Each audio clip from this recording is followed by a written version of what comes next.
meus alunos. E aí, como é que vocês estão? Espero que estejam todos bem, espero que vocês estejam se cuidando, cuidando das pessoas que vocês amam, porque estamos passando por um momento bem complicado, né? Esse coronavírus que a gente pensou que não ia durar tanto tempo, já está aí há mais de um ano, mexendo com a vida de todos nós, né? Mas a vida não pode parar. Então, hoje eu vou estar trabalhando com vocês o conteúdo chamado manifesto. Como o próprio nome já diz, o manifesto ele vai trazer a opinião de alguém sobre alguma coisa importante, algum fato, algum assunto muito importante. Tá? Tem aqui, né, a questão de que cada gênero textual ele tem uma finalidade comunicativa distinta. Lembra que a gente estudou sobre os tipos textuais? E na aula passada eu passei para vocês sobre o tipo textual, sobre o gênero textual dissertativo, tá? E existem aqueles gêneros textuais, especificamente, que eles concebem de forma essencial os argumentos, ou seja, eles são extremamente argumentativos. O que é um texto argumentativo? Lembrando que um texto argumentativo é aquele que você vai colocar a sua opinião sobre um fato, sobre um assunto, sobre algo polêmico que está sendo discutido dentro daquela concepção textual, tá?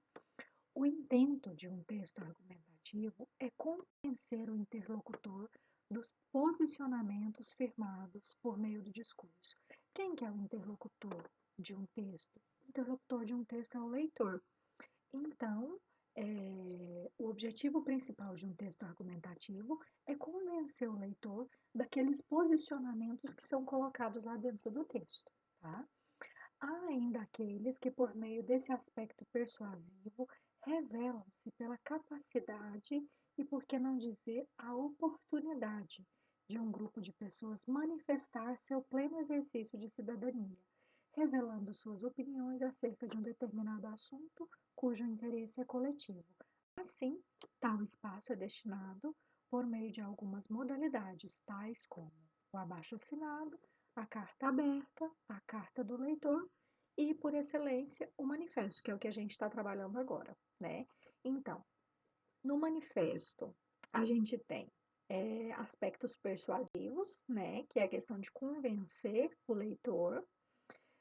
Isso é através de um grupo de pessoas que manifestam o seu direito de cidadania, seu exercício de cidadania.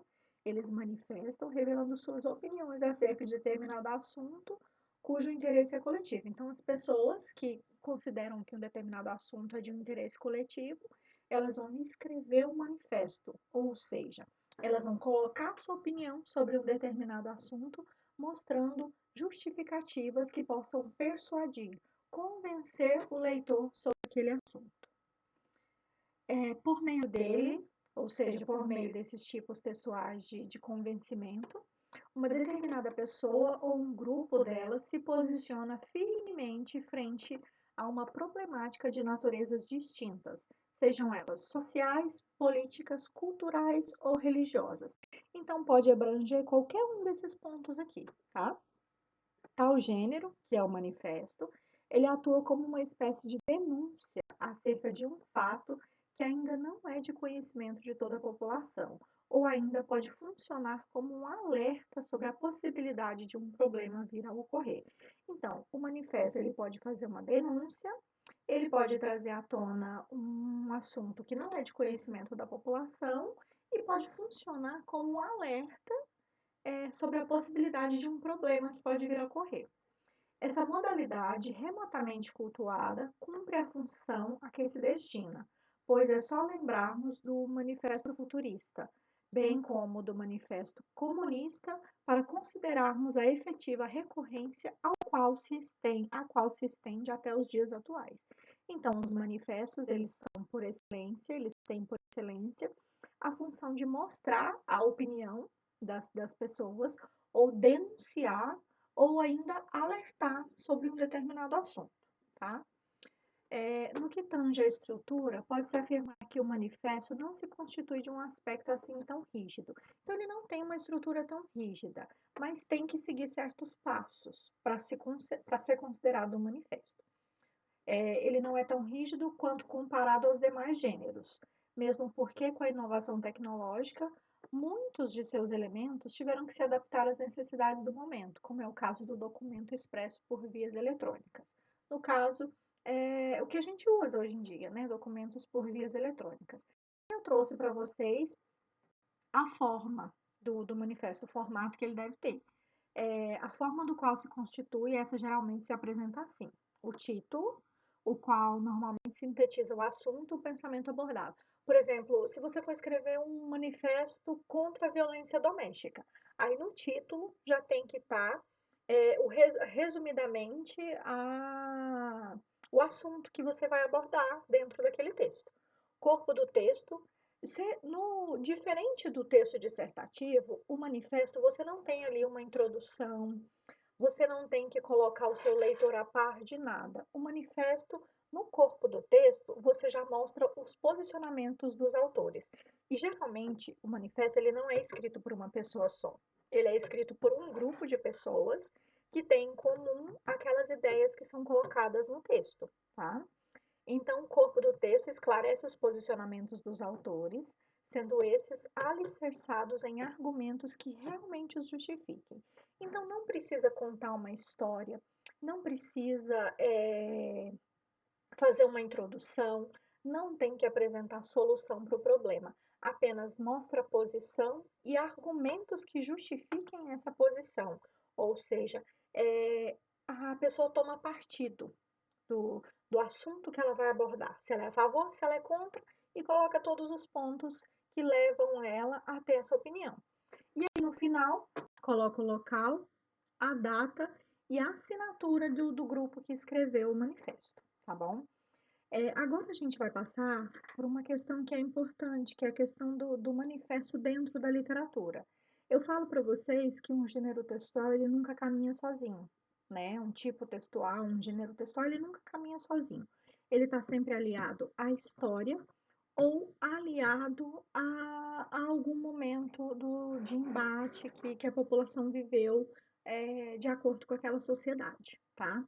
Então, aqui, com o manifesto, não é diferente. O manifesto também se mostra presente na literatura. Em que momento? Lá nas vanguardas europeias, quando se dá início ao modernismo, a gente tem os manifestos, que são chamados de manifestos vanguardistas, porque eles vão tratar de assuntos que mostram que as vanguardas realmente devem ser valorizadas. Por que, que elas devem ser valorizadas? Inclusive, eu pedi para vocês fazerem um resumo sobre essas vanguardas, que são 5. É o expressionismo, o surrealismo, o futurismo, o cubismo e o dadaísmo.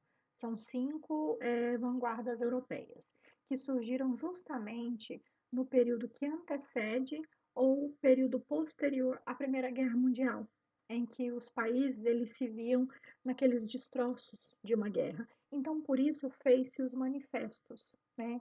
E aí os manifestos vieram a calhar naquele momento. Agora, no Brasil, a gente tem também a parte dos manifestos dentro da literatura brasileira, que começa no modernismo, na primeira geração. E é isso que eu vou estar trazendo para vocês agora também, tá? O modernismo ele foi criado no período compreendido entre 1922 a 1930 e teve início com o marco da Semana de Arte Moderna em fevereiro de 1922. Se vocês forem pesquisar sobre a Semana de Arte Moderna, ela não foi tão bem aceita pela população em geral, não. Porque os modernistas dessa semana de 22, eles pregavam uma revolução literária, uma revolução nas artes em geral muito grande. E a população brasileira não aceitou isso de muito bom grado, tá? No teatro foi realizado no Teatro Municipal de São Paulo e pretendia fazer com que a população, de modo geral, tomasse consciência da realidade brasileira.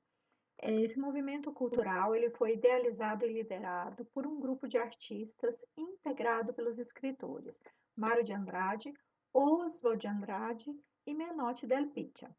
e pela pintora Anita Malfatti, além de contar com várias participações artísticas. Lembrando que lá um pouquinho antes eu expliquei para vocês que o manifesto ele é escrito por um grupo, né, que mostra sua opinião sobre um determinado assunto. Então, esse grupo aqui, ó, eles vão escrever vários manifestos mostrando a opinião deles sobre as artes em geral, que estavam, assim, de certa forma, muito ligadas à sociedade, muito ligadas à política. E isso era muito descontente, isso gerava um descontentamento muito grande nesse grupo. É considerado um movimento não só artístico, como também político e social. O modernismo, ele não foi só nas artes, ele teve um embate político e social muito grande também, tá? Já que ele se opunha à política totalitária da época, bem como da contradição social entre os proletários e imigrantes e as oligarquias rurais.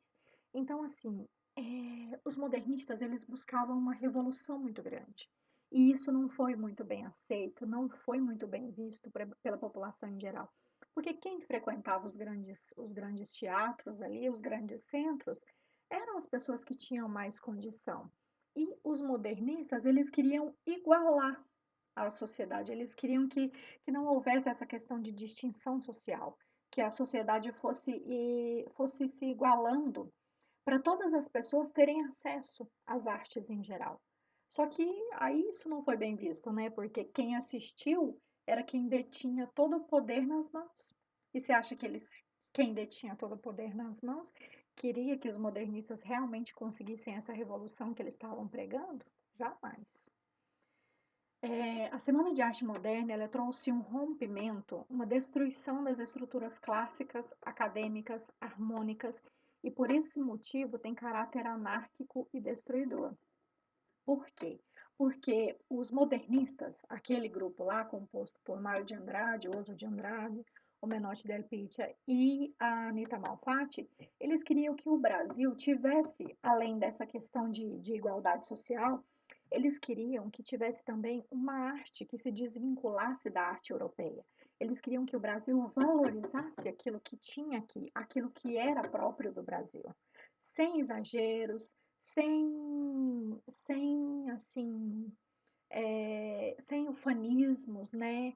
Sem ter uma dedicação extrema, mas voltado para a realidade.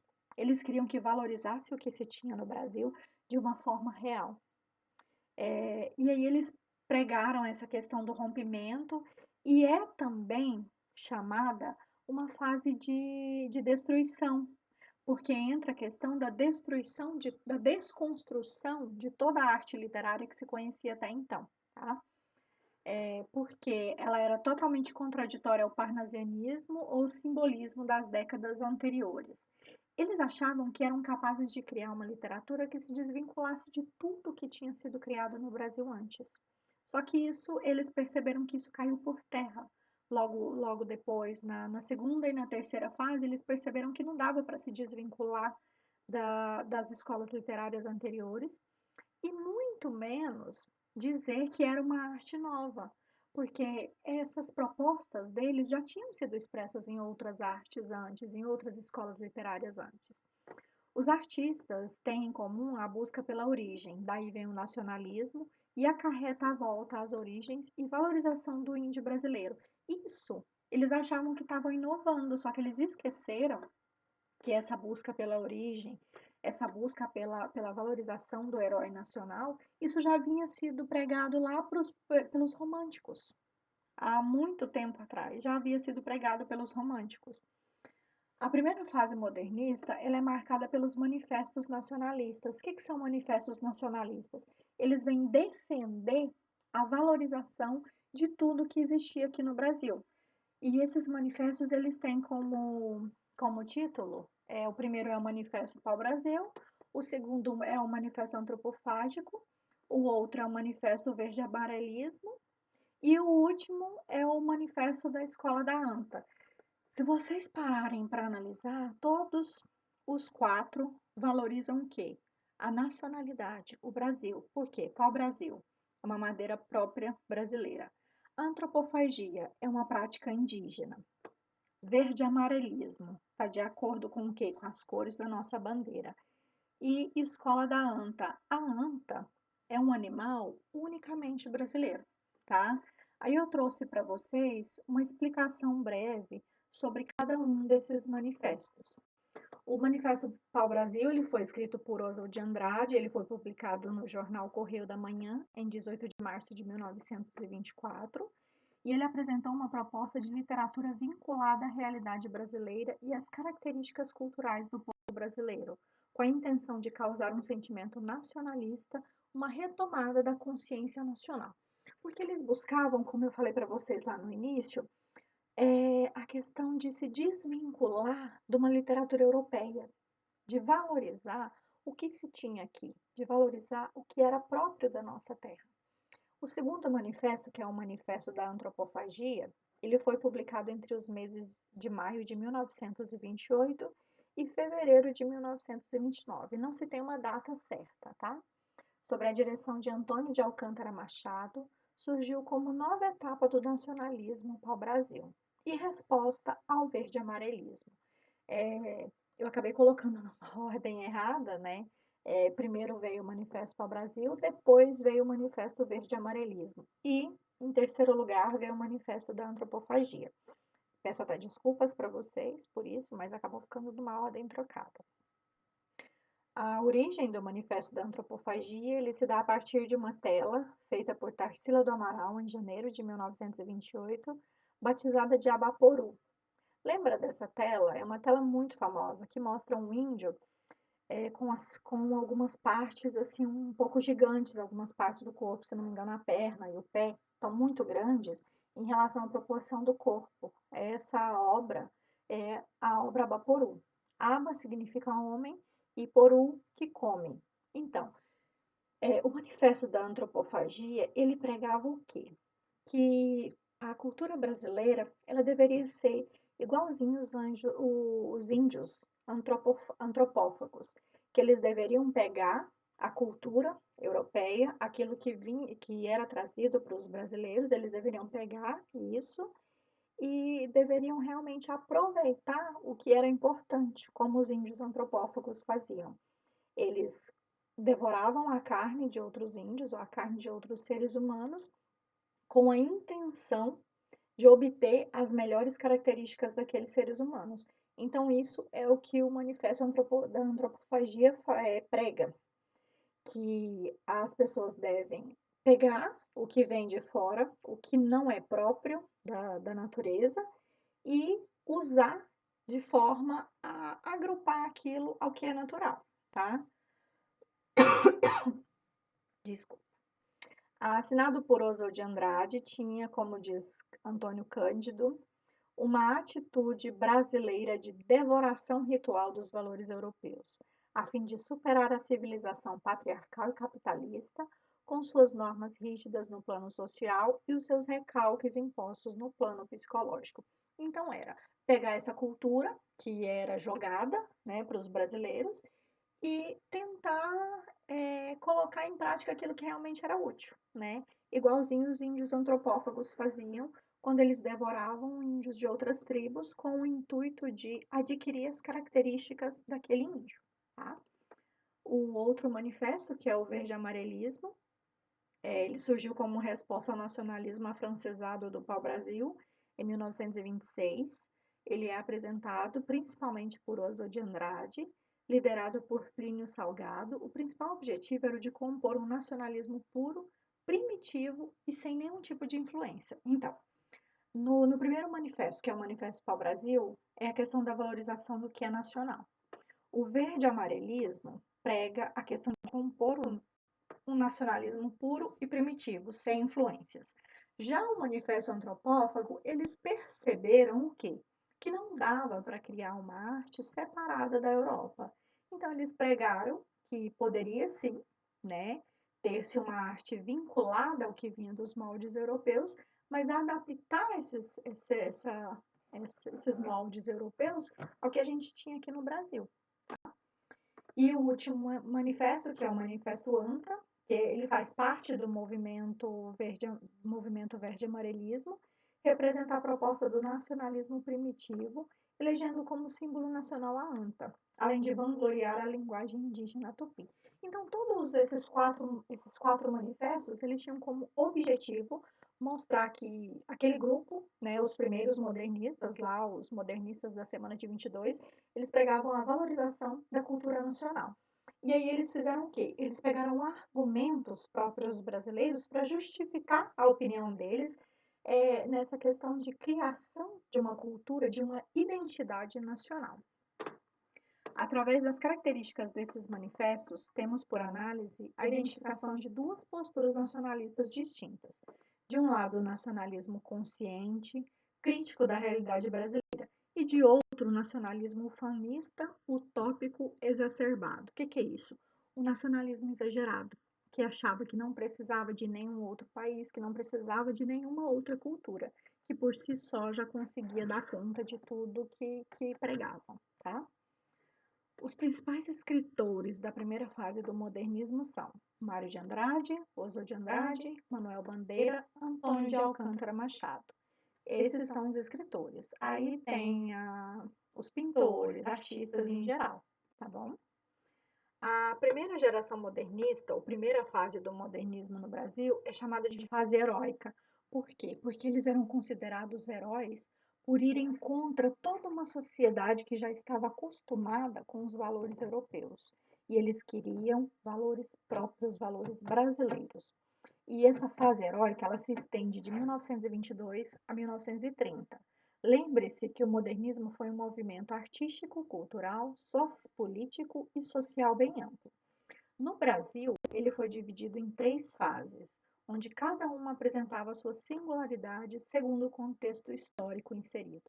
Como eu sempre falo para vocês, não dá para falar de literatura sem falar de história. Por isso que a gente sempre tem um contexto social inserido dentro da literatura, tá?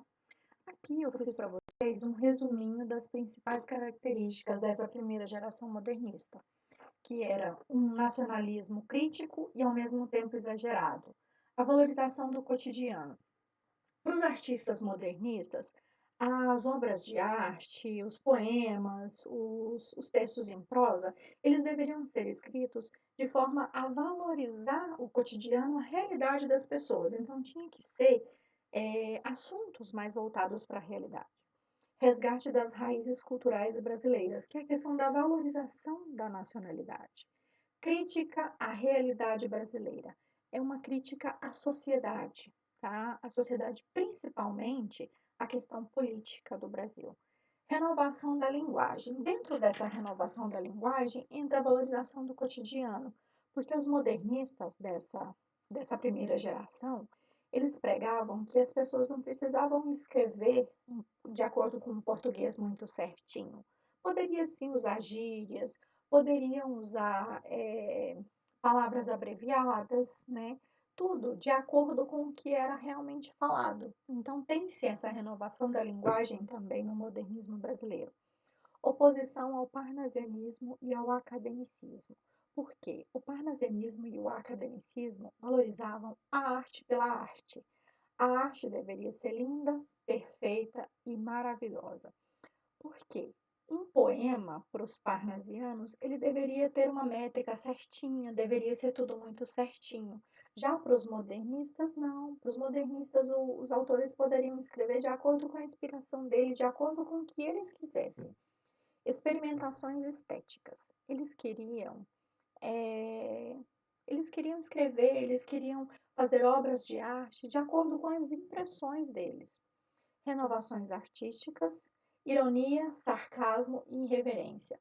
Os modernistas de 22, eles eram extremamente críticos em todos os sentidos, tá? Caráter anárquico e destruidor. O que é isso? Eles buscavam a questão da destruição de todas as artes anteriores e a criação de uma arte nova que valorizasse o Brasil por si só, sem precisar depender de outras artes que vinham de outros lugares. Uso de versos livres e brancos. O que é isso? São versos que não têm uma métrica, ou seja, um tamanho pré-definido e não precisa ter rima. Então, assim, o autor poderia escrever sobre o que ele quisesse, de acordo com o que a inspiração dele sentisse necessidade de escrever. era uma arte valorizando mesmo o cotidiano das pessoas, tá? Espero que tenha ficado claro para vocês. Qualquer dúvida podem me chamar.